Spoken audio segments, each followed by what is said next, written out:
Question number 2, Andrew Little. Thank you, Mr Speaker.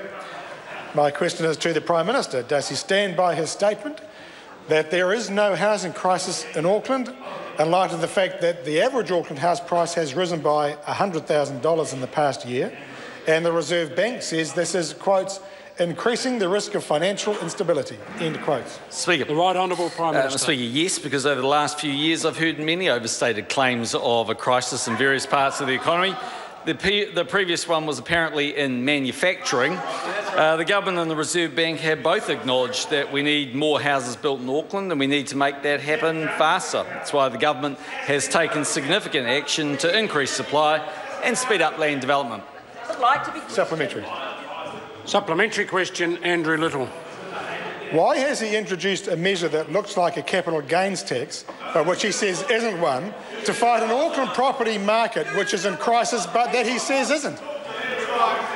Right Honourable Prime Minister. Mr Speaker, just to quote Mr Little, he said the policy was quote unquote not a capital gains tax.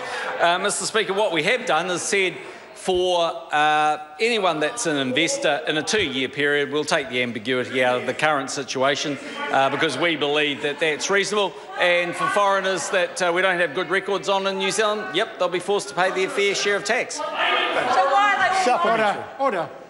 Andrew Little, supplementary question. In light of his Finance Minister's comment that it's, quote, a bit unclear, end quotes, what impact his new measures will have, by how much does he say the new bright line test will slow the growth of Auckland house prices, and if he doesn't know, why not? Right Honourable Prime Minister. Well, we haven't modelled that, but what I can say is that the expectation of the additional money we're putting into inspectors, which is $29 million in this budget and $33 million from budget 2013, which is yet to be spent, that's $62 million. The expectation is we'll get $420 million. The reason we're likely to get at least $420 million, if not more, is because the ambiguity is removed. I will say, though, Mr Speaker, the intention test has been around for a very long period of time.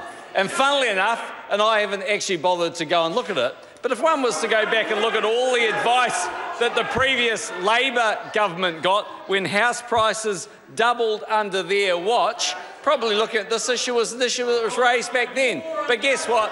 Labor did nothing. Order. National acts. Order. Andrew Little, supplementary question. How many property speculators will be caught by the bright line test who are not already caught by the intention test? And if he doesn't know, why not?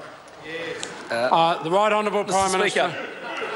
Well, MB's analysis suggests that between 17 and 18% of Auckland's housing transactions currently involve houses being bought and sold within 2 years. Mr Speaker, I'd be pretty surprised if all of those are paying tax on that, and I'd strongly suggest quite a few more will as a result of the bright line test. Supplementary. Supplementary question. Order.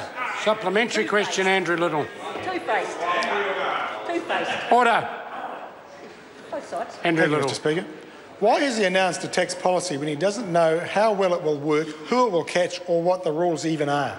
Right Honourable Prime Minister. Speaker, I know who it will catch, and they are people who buy and sell an investment property within 2 years. They are foreigners who are currently actually not, or non-resident income taxpayers who are not paying their fair share of tax. And Mr Speaker, yep, the government takes a careful and cautious approach in this regard, but that's the right thing to do because in the end, taxpayers are entitled to have some clarity in what they're doing. But I do think, and the government has thought for quite a long period of time, that the intention test needs reflecting upon, and that was the very reason why we asked IRD to look at the very issue back in 2010. The officials in 2010 said they didn't think we should move on it. In 2015, they changed their mind.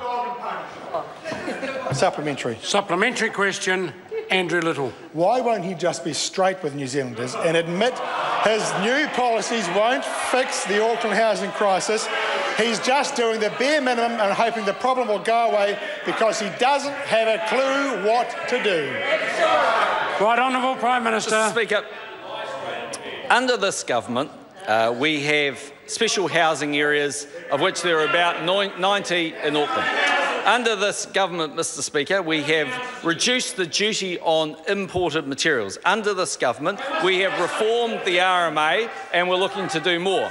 Under this government, we've introduced a new bright line test for those who buy and sell investment properties.